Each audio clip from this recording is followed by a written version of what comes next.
The second part of this lecture is about plant tissues, and we will focus here on complex tissues. Epidermal tissue, such as this leaf epidermis pictured in the background, is one such complex tissue.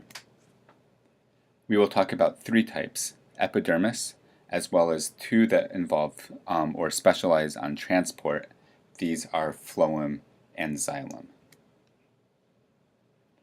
Let's start by focusing on the epidermis. The epidermis, at least initially, covers the outside of all plant organs, including roots, stems, and leaves. In some cases, that will eventually break down and it will get replaced by other tissues, but at least at some point it is covering everything. The epidermis in most cases is a single layer of cells that differs from humans, in which we have an epidermis that has multiple cell layers. And the epidermis, the cells secrete a watertight layer of substances called chitin, which is waterproof, as well as wax, which is a waterproof lipid. Those two substances together form a thick layer on the outside, and the function of that layer is to protect the plant as well as to limit water loss. Because these substances are waterproof, water vapor does not escape well through them. And this is just that picture of the epidermis again, so we can see some of the structures we'll be talking about. We'll be talking about stomata, which are pictured here. Those are pores for gas exchange, as well as these hair-like structures, and you can see a few different types. These are called trichomes. Let's start by focusing on stomata. As we just said, these are pores for gas exchange, and every pore is surrounded by two guard cells. We can't really see the distinction between them, but there's one on the left here, and then there's one on the right here.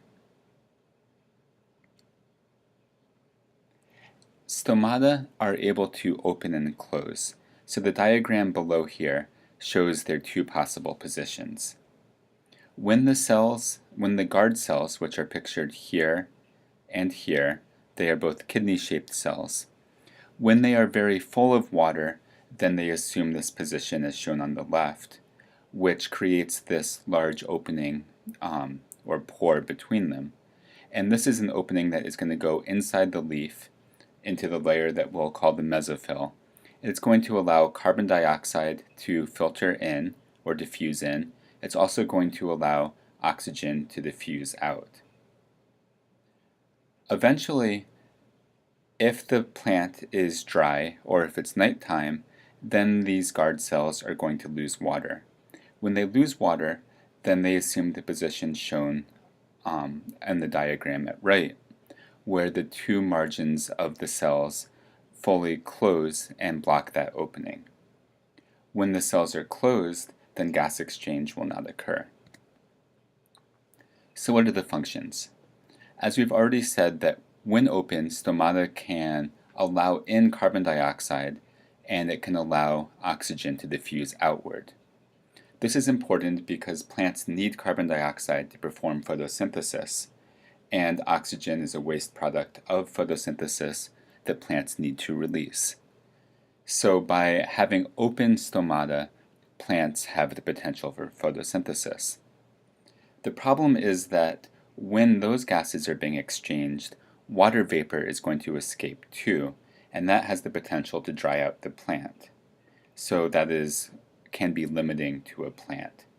Therefore, when the plant is not doing photosynthesis, or when conditions become dry, then it becomes favorable for the stomata to close. By closing, then no gas exchange can occur, so photosynthesis stops. However, the plant does not lose additional water through the stomata. We are going to move on here and focus on the trichomes. I already pointed them out in this image that, again, we have posted on the right-hand side of the slide. The reading that was assigned talks about 4 different functions of trichomes. And I'm not going to go over those. I'm going to leave you to get that information from the reading. but make sure that you can identify all 4 functions the reading discusses. Instead, we are going to move on now from the epidermis to one of those 2 transport tissues. The first one that we will talk about is phloem. And phloem is a specialized transport system primarily for sugars as well as for some other organic nutrients such as proteins and the parts of proteins which are amino acids. We will go over the structure of the phloem next. Remember that phloem is a complex tissue. As such, it's going to have multiple cell types associated with it. The most important of these are the sieve tube members, which you can see pictured in the diagram here. These are fairly wide, cylindrical, tube-like cells. Each one of these cells, is called a sieve tube member or sieve tube cell, and they are stacked end to end to form one long cylinder. That cylinder as a whole is called a sieve tube. You can see that where 2 cells come together within the sieve tube, there's a plate that divides them, and that is called a sieve or a sieve plate. And the openings in that plate allow material to be exchanged from cell to cell along that tube. Those are called sieve pores.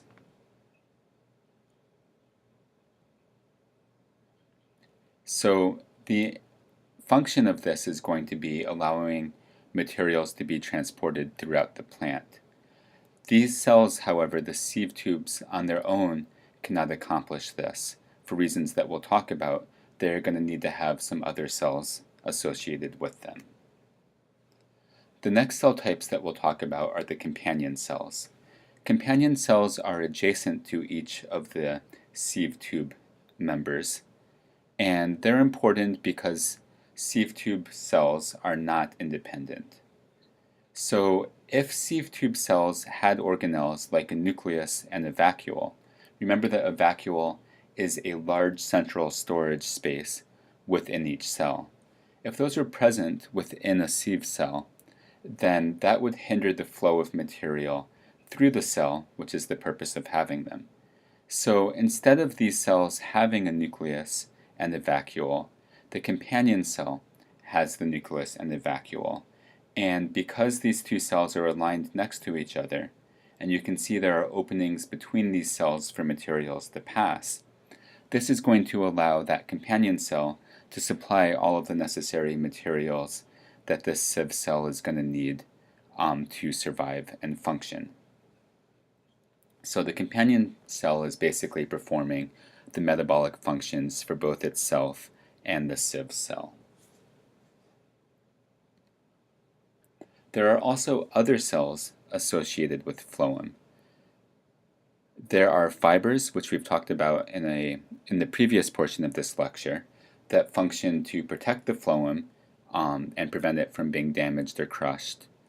There's also parenchyma cells associated with it, and that's important because in addition to transporting substances long distances throughout the plant, the phloem needs to gain materials in some areas or to have materials removed depending on where in the plant it is. So the parenchyma cells are the metabolically active cells that are going to be able to load material into the phloem or into the sieve cells or to remove material from the sieve cells. We're going to go back briefly just to look at this diagram. So we have this sieve tube here with multiple sieve tube members or cells.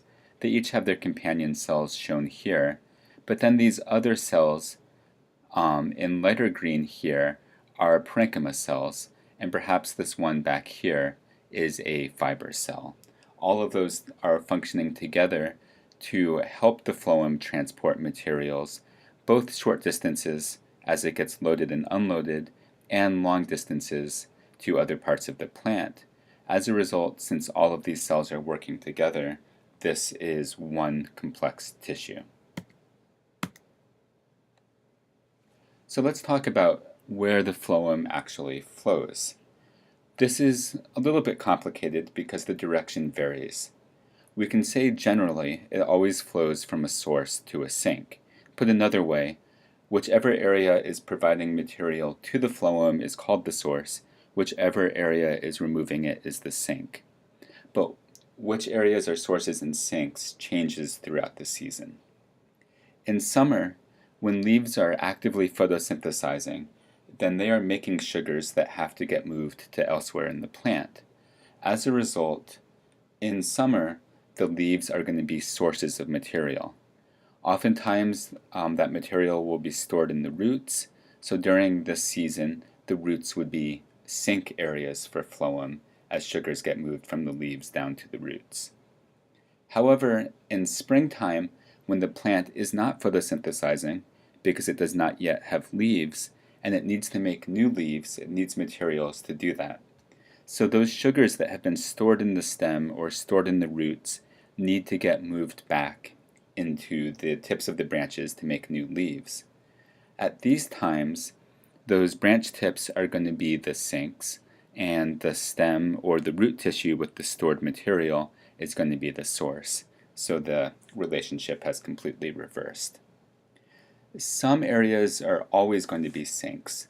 For example, flowers never photosynthesize and they're not really used for storage, so they are always going to be a sink. Similarly, fruits get resourced by the rest of the plant, but they never contribute their material back to the rest of the plant. So fruits are always going to be a sink. Material goes into them, but it does not get sent back out. So that was phloem. Phloem, remember, was to move sugars and some other organic material. The next complex tissue is also a transport tissue, but this one is going to be focused mostly on moving water, and this is xylem. So xylem is for transport. It moves water. It also moves any mineral nutrients that are dissolved in that water.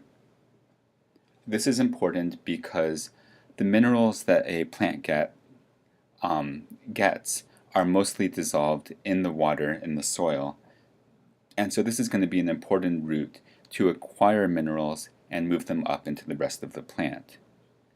Phloem, we said, could move in either direction, from roots to shoots or vice versa. For xylem, it's simpler. Xylem always moves from the roots through the stems and towards the leaves.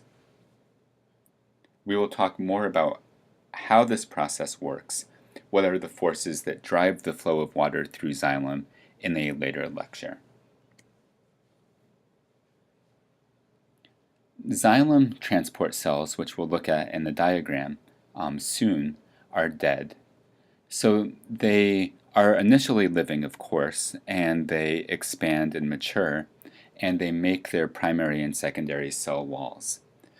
However, once they've done so, and once they've fully made secondary cell walls, then they do die, and their cytoplasm goes away.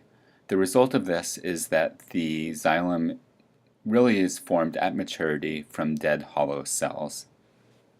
And we mentioned this in the first lecture about simple tissues. We said that secondary walls are often thickened with lignin, and that lignin is waterproof.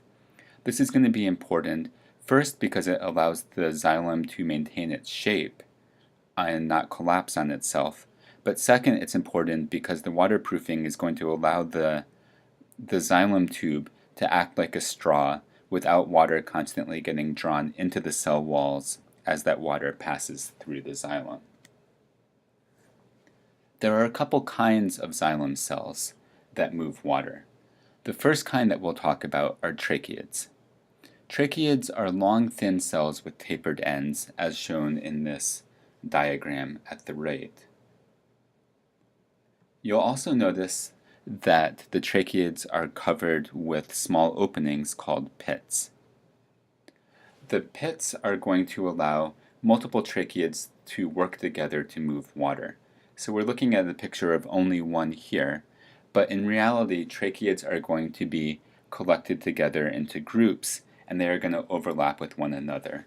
So this tracheid might have another one that starts midway up and continues further downward on both sides, and other ones that start midway and continue further upwards. water is going to move through the tracheid from the bottom towards the top. But while it is doing so, some of that water is going to leave the tracheid through these pits and move into an adjacent tracheid through its pits, which are going to be lined up with it. And then that water can continue moving upward beyond the height of the tracheid shown here. So this is a reasonable system for moving water. We'll talk in a later lecture about how the fact that these cells are thin helps the cell to hold that water up even when it's starting to run low on water. However, there's a problem with this strategy. That is that a thin cell, and especially these really small pit openings, are going to make it very slow to move water. So to think about this, think about sucking water through a very thin straw instead of a thick one, and then imagine that instead of the straw having an opening at the end, that you really just had to suck water through these small openings. It would be a difficult process. So angiosperms have come up with an alternative to tracheids to allow a faster flow of water. And the cells that do this are called vessel members. Vessel members are short, wide, cylindrical cells, as pictured here. And they have flat ends, as pictured here. These ends have plates in them, and so this is all sounding a whole lot like phloem, and it is a similar arrangement. These plates have openings that are fairly large compared to the pores that we saw on the tracheids. So if we look at the back of this diagram, this front cell is a vessel element, but the cell in the back is a tracheid. And these are working together, so that's part of what makes xylem a complex tissue. But you can see that these tracheid openings are very small, and the tracheid is a relatively narrow cell, while the vessel element is wider, and the opening at the end of the cell is also bigger. The vessel members, or they're also called vessel elements, those two terms mean the same thing. I'll try to stick with vessel members because that's what your book uses. The vessel members are lined up end to end on top of each other, again like the phloem, forming a cylinder. And because they have the wide openings between the cells, this is going to allow the water to flow fairly quickly through. So angiosperms, by virtue of having both tracheids and vessel elements, have the ability to move water really quickly through their vessel members, but they can also use the tracheids when they are starting to run low on water. During those situations, vessel elements don't work very well, but the tracheids, even though they're less efficient, are going to be able to still move water. As I said, we'll come back to that idea later in the course. We should also point out here that in addition to the two cell types that are involved in moving water, xylem is going to also have associated cells like parenchyma, and this parenchyma again is going to be used for localized movement. So it's not going to be trying to move water long distances up and down the plant, but it could be moving water from the tracheid or from the vessel member into neighboring cells in the stem, for example.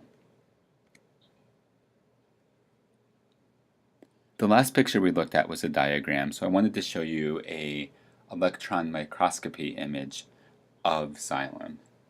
And what we're looking at here is a cut surface, and so we're looking down inside and we can see these really big openings as well as many much smaller openings.